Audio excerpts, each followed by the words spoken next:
Good afternoon. My name is Roger Tomlinson.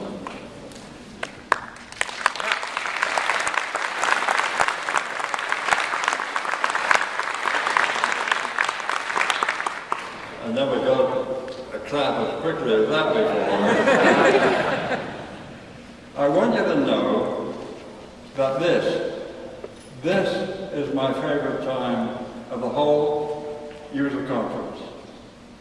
This is where I get the biggest jolt in the eye, the most glorious feeling that this field is brilliant and is wonderful. It's being surrounded by you lot. You. There's 10,000 people that have been reviewed for every person sitting in the seat in this audience. You are the creme de la creme. You're the best there is in the GIS world. The majority of you are very young. If I'm the father of GIS, you're my grandchildren.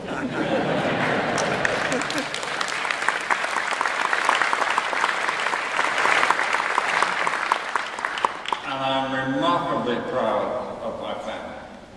That's why I get this feeling in the heart that it's so good. You really are very special people. Very special indeed. I can't tell you that too much. I really mean it. Part of my job is to introduce Jack Dangermond. That's not easy. First of all, if you don't know who Jack Dangermond is, you're in the wrong room.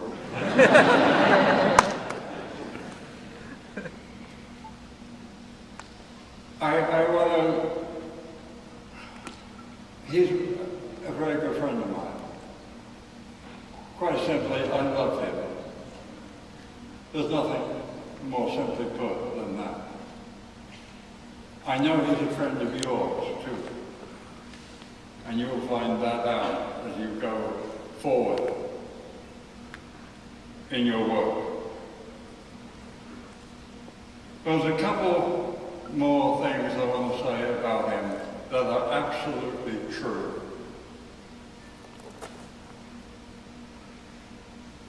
He's one of those men who are fundamentally good.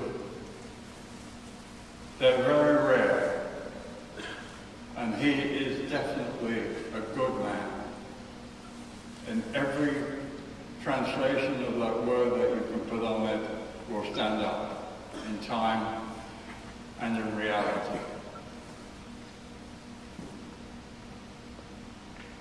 He's a man who has the vision to see and the energy to do.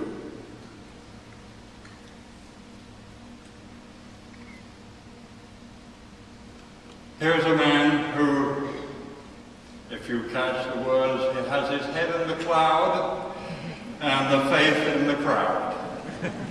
Jack Dangermond.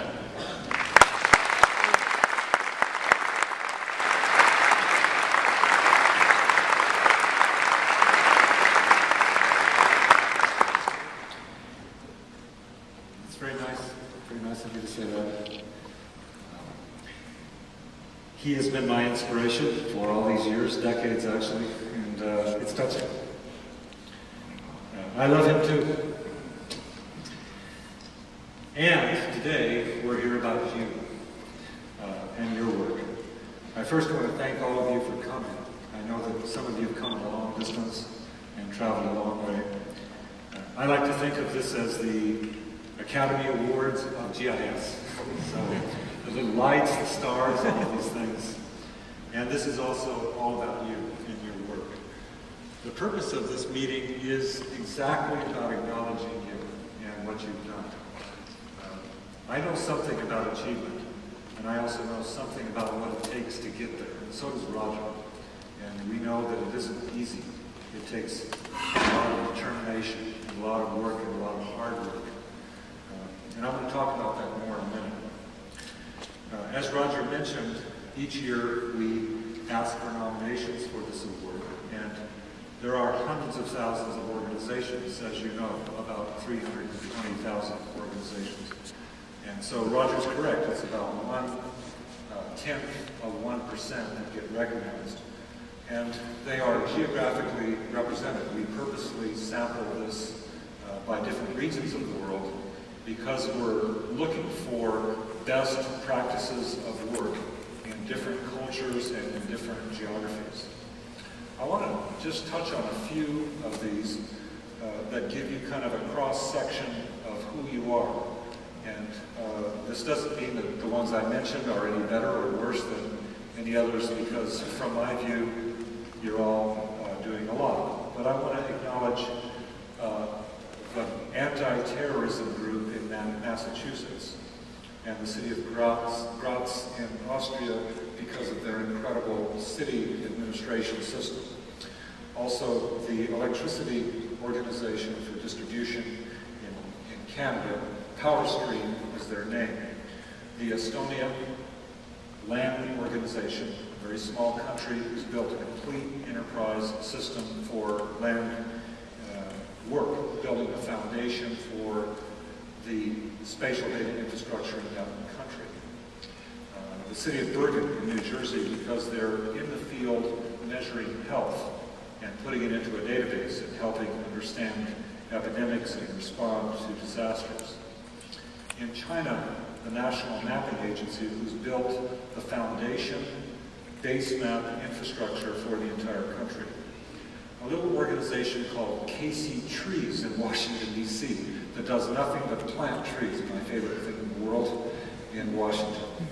And then there's the Hong Kong Land Authority, one of the largest housing authorities in the world, providing housing accommodation for almost 1 million people. Total, the large oil company in France, U.S. Department of Agriculture has built for Mrs. Obama a system that responds to, well, food deserts and childhood obesity.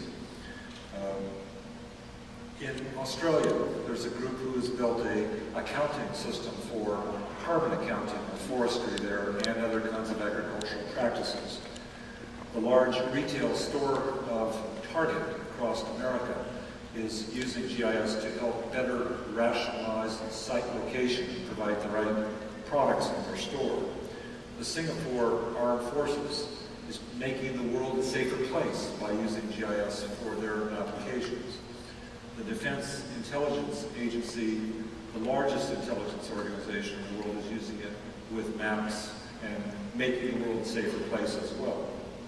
In New Zealand, the Ministry of Environment is looking at environmental issues, and well, insurance companies in small locations like Jamaica and large places like USA Insurance here in the US.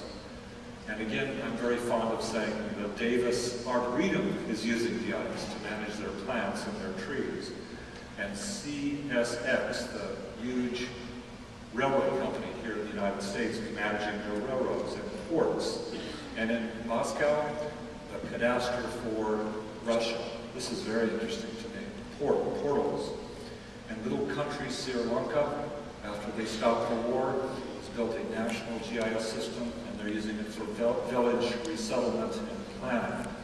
And it goes on and on, as you can see from the list on the side and by your neighbors around you. Again, I would like to have everybody stand up and talk about it.